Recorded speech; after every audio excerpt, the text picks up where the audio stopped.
So, hi everyone, I'm Galit Zamler, and I will share with you my journey with Vickathon. Just a minute, please. This is actually the last, yeah.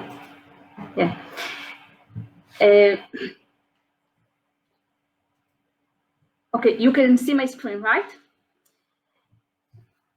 And Vickathon is actually something about recognizing an opportunity and doing something about it. And it has been established. It was established during COVID-19 when everyone was were locked down. And it's about experiential hackathons. So if you don't know what are hackathons, I will explain. But first, I want to share with you my background so you will understand how I connected the dots in my journey. When I was about 20 years old, I understood that if I want to fulfill my skills and my full potential, I will have to be an entrepreneur. And I established a company with my husband named Galiel, which is Galit, and Eldad, his name, and 3.14, and I believe you know what it is, the pi. And we developed over the years many projects. You can see here the list of them. And what I actually want to show you is that all the X are those who failed, and those with the ticks are those who succeeded, and most of them failed. And actually, this is the journey of an entrepreneurs. You try, and in most cases, you will fail. And that's exactly what happened to us. And it's not easy because to fail over and over again, as you can see, but that's the way you choose to live. Actually, we succeeded 35% of our ventures were success. And I don't know if you know, but this is pretty good because in most cases, we talk about 1 to 10% of success. And what I want to share with you is my last one, Vickathon, and how I came to this venture. So to go back, I will share with you the Entrepreneurship for Kids program, which I developed, and it started as a side project and become a great success, not just in Israel, where I'm coming from.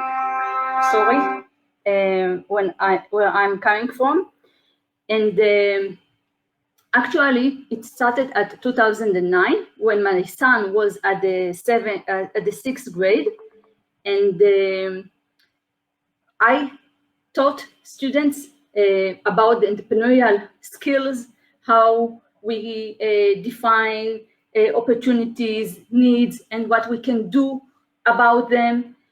And I will show you that over the years, many schools joined this program here in Israel. And currently, it is one of the most popular entrepreneurial programs for schools. I will skip it. So I started by teaching the students themselves. I went from school to school and taught the students. I did it for a few years. Then I reached what we call a product market fit. And when I reached this and I wanted to expand, I found that the best way to do it is to teach, train the teachers, and they will teach the students. And that's what I have done since then. I teach the teachers and they teach the students. And in this way, I can reach many, many students all over Israel, but not just in Israel. So you can see here what I this is in Hebrew, means EFK, Entrepreneurship for Kids. I started with elementary schools, and then junior high schools and high schools asked me to make such a program for them as well. So I made something for them. And then I thought for myself, why only in Israel? Why not spread to other countries? And then I translated the program into English. I established a website in English, the same as in Hebrew. And what happened was that people all over the world that are looking to teach students, young students, entrepreneurial skills that I truly believe this is something essential for them to succeed in life, they find me and they start teaching this program. So the first one was a school in the USA. Then it was just one school.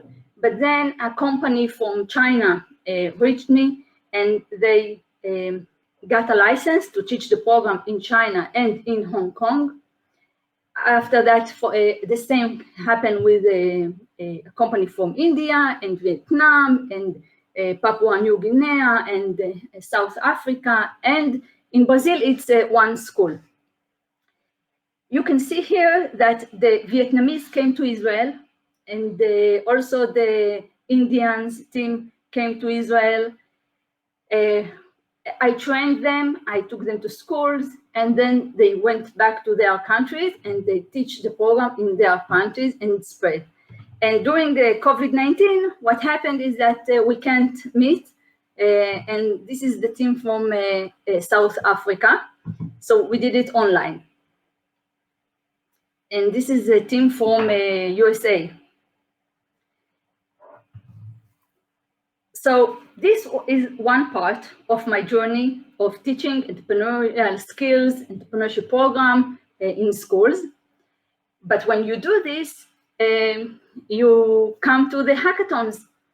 Hackathons, I believe you know, but I will say it's a competition events where participants sit in teams and they come up with ideas for ventures. They try to solve problems that we present to them. They do it in a limited time, but on a certain issue or topic. And at the end, they all make their pitch or present a prototype, and we choose the winners.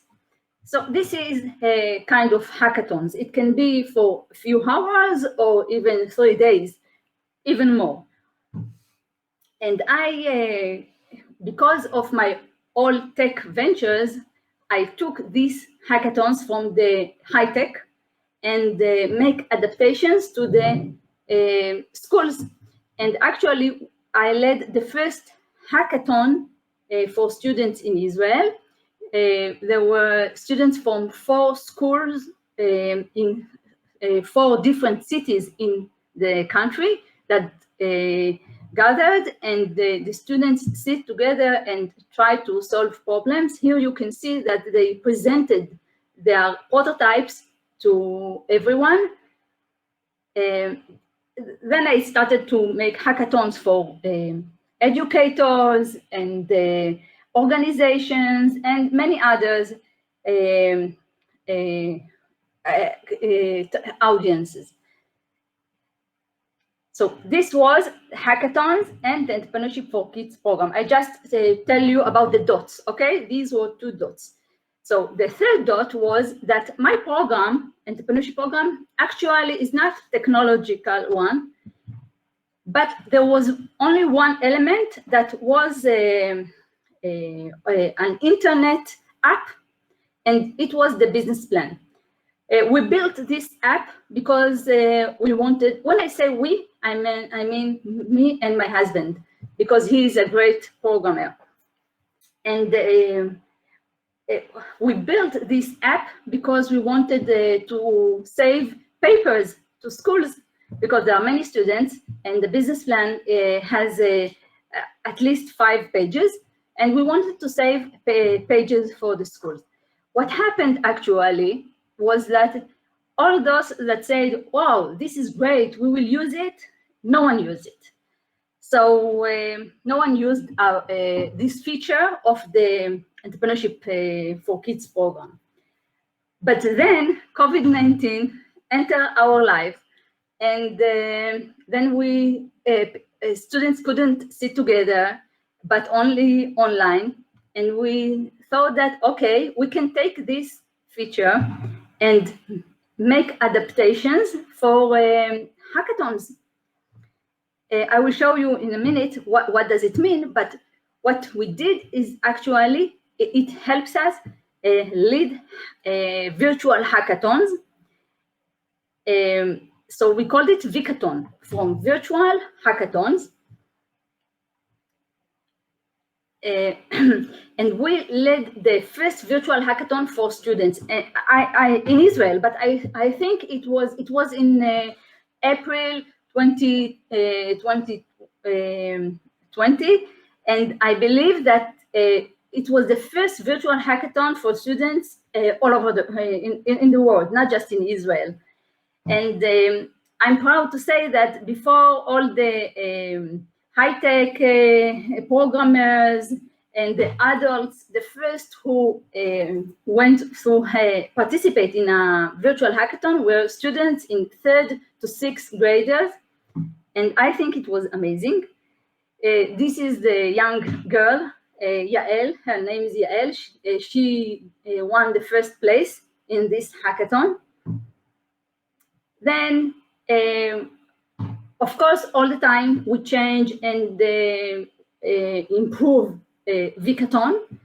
But the second organization that took it to lead a virtual hackathon was the Technion institution. I don't know if you know, but this is one of the most exclusive institution in Israel for higher education. And they took Vickathon and led their virtual hackathon. They did it twice, then they did another one. And the Ministry of, the Foreign Ministry in Israel also led a hackathon for educators from developed countries. And this is another hackathon for teenagers. It was dedicated and to solve problems about health and social impact. And this is a virtual hackathon for students from 4 countries: India, Israel, China, and Hong Kong. They all sat together working on Vickathon and on Zoom together. This is how what makes Vickathon so unique is that features, but it's not features that I think it's about how you lead the hackathons. So you can, it's good for unlimited number of teams that can work simultaneously. It's a very friendly and intuitive user interface. I told you that the students in the 3rd grade work on it, but also people from the high tech worked on it. It's something that everyone can just enter and know what to do. In hackathons, I don't know if you know, but one of the problems is that teams work on their projects, but after the hackathon ends, only about the winners. All other information usually lost. Here you have all related materials in one place, and it can be saved and you can be used and you can continue working on it later. Okay, we don't collect information about the participants. They can use even nicknames. The mentors. In hackathons, there are mentors who guide the participants. So we did it the same in our virtual hackathons. Mentors can answer questions that the participants ask on the document, and it has real-time synchronized accessibility from any device because it's an internet app. We use it, I told you, in China, in Hong Kong, in India, Israel, so you know that it can be easily customized to any language, in Chinese, Hebrew, English. There are integrated tutorials that can guide the participants, and at least like in real hackathons where you vote for your most favorite ventures, you can do the same on Vickathon. So this is about Vickathon for leading experimental hackathons. If I started before COVID-19 with frontal hackathons, then now we do hybrid hackathons, and during COVID-19 we did only virtual hackathons, but it can be any combination, and this is what makes it so flexible for us to lead hackathons. And this is my last slide. I want to talk about the impact of running such hackathons, because what I see when I do it, I think it's amazing. First, we bring innovation to everywhere, and to anyone. It doesn't matter where you live. As long as you have an internet, you can join these hackathons and bring yourself, be innovative, and work in teams. Also, we can use the mass, working together and coming up with idea, brainstorming of many people together, because we all have issues and problems that we can get help from people all over the world to solve them. It's not just only Israel can solve the problems. Once we communicate with other people in the world, we can even come with more, with better solutions. It brings opportunity to people to be proactive, and people who sit at home and don't know what to do with themselves, or think, there are so many problems out there, but what can they do about them? Here, we give them a platform. Come, you can do. Of course, we're connecting people. I can tell you that working together as Israeli students with Chinese and Indians, it makes something, knowing the other cultures, and it not just connecting people, but it makes them understand each other. And it's about empowerment. We empower those who participate in the hackathons, because they also learn many things from the entrepreneurial arena in a very short time, and they acquire life skills in an entrepreneurial event. They learn many life skills from the entrepreneurial arena, like team working, working under pressure, public speaking, problem solving, creativity, many other things. Okay, I don't think I have time, but this is the way how the participants enter the Vickathon. Each Vickathon has a name. We call it organization name, and each team has its own code.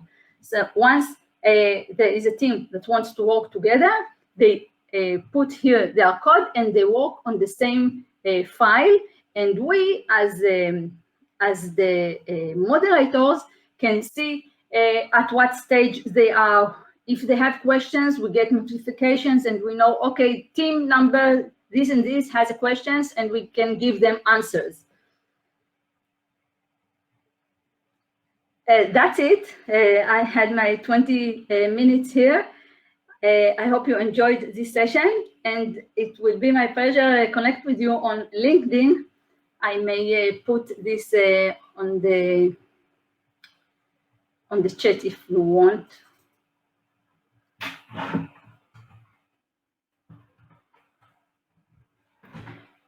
Thank you very much.